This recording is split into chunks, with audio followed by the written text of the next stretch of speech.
Assalamualaikum warahmatullahi wabarakatuh. Puji syukur kepada Allah Subhanahu wa taala kita bisa dikumpulkan di sini untuk belajar, bertukar ilmu. Kemarin itu saya ngomong sama Bu Rere, itu Bu Rere. Ini tumben para kiai peduli genetika gitu, seneng dia malah. Bu Rere ini kepala laboratorium genomik di tempat kami. Jadi kalau mau uji DNA silahkan hubungi Bu Rere. Gitu. Nah.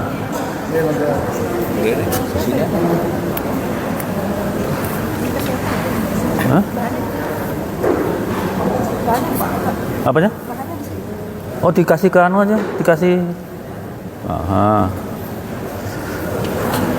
Jadi untuk menyingkat waktu saya langsung aja ya ke bahasan tadi ya. Hari ini Profesor Anhar Gonggong sudah menyinggung sejarah. Kemudian Kiai Ahmad juga menyinggung buku nasab. Kita andaikan ini cara kerjanya seperti Pak Polisi di Samsat. Di Samsat itu BPKB-nya yang ngurus seperti Kiai Ahmad tadi. Asal usulnya gimana? Kemudian berapa kali transaksi pajaknya ya seperti Profesor Anhar Gonggong tadi diurut di sejarahnya. Tapi kan harus cek fisik. Nah, cek fisik ini kita lakukan uji DNA. Kenapa dengan uji DNA? Karena kita itu artefak nenek moyang kita.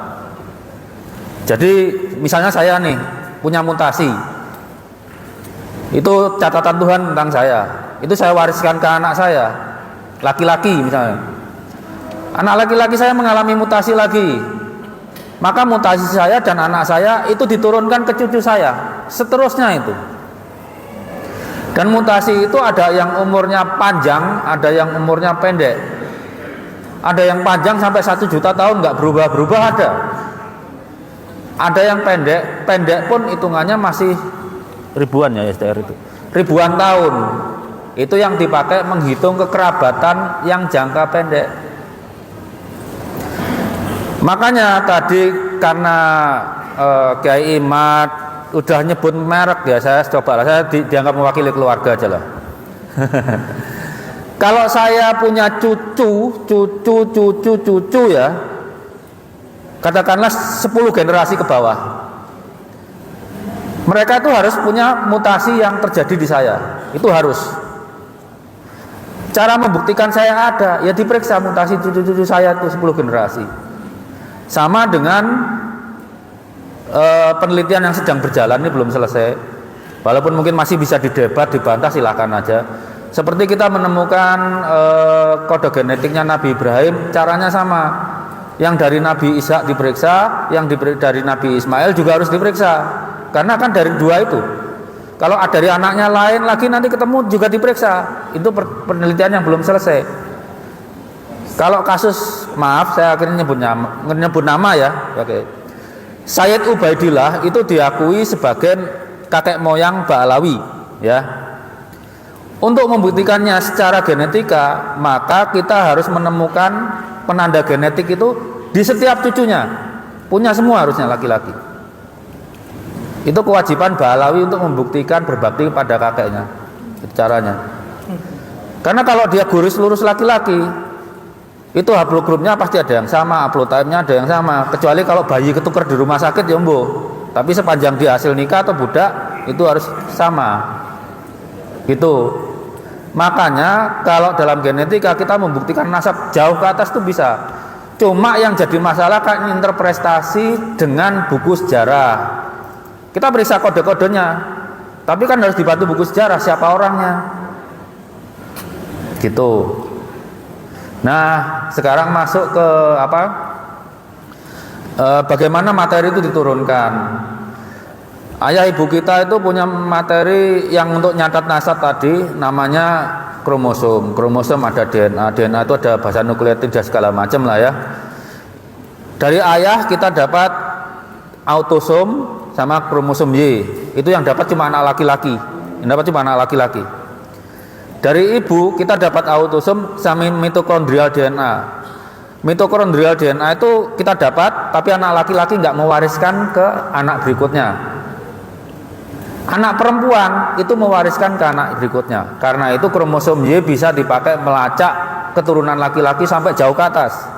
Mitokondrial DNA juga bisa dipakai melacak garis perempuan. Garis perempuan itu perempuan terus.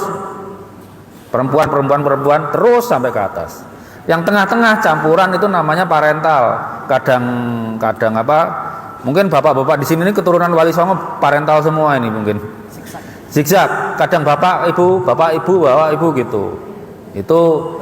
Itu memang kalau menjangkau kakek moyang kita nggak panjang-panjang amat lah, paling 7-8 generasi atau sepupu 7-8 generasi. Nah, seperti tadi, kapan mutasi itu terjadi? Misalnya dari saya ke anak laki-laki gitu ya. Itu saat orang tua akan membentuk sperma, itu mutasinya terjadi di situ. Begitu terjadi konsepsi pembuahan, saat itu nasab Anda dicatat di sel.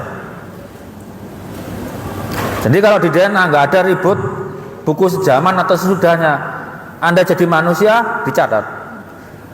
Yang anak wanita lebih hebat lagi. Saat dia bayi, nasab anak-anaknya itu sudah dicatat di ibunya. Ibunya masih bayi loh. Karena apa? Anak perempuan itu lahir sudah bawa sel telur, cuma belum mateng, nggak bisa dipakai. Tapi nasab keturunannya udah dicatat sama Tuhan di situ. Itu catatan Tuhan begitu. Kita mengembangkan bacaannya. DNA itu kita nggak bikin catatan apa-apa. Apa yang Tuhan catat, itu yang kita baca. Kita bisa ngakali nasab dengan manuskrip, kubur atau apapun. Tapi kita nggak bisa ngubah catatan Tuhan di tubuh kita. Karena berapa? Bagaimana caranya ngubah 12,7 triliun sel kita? Itu tiap sel ada catatannya.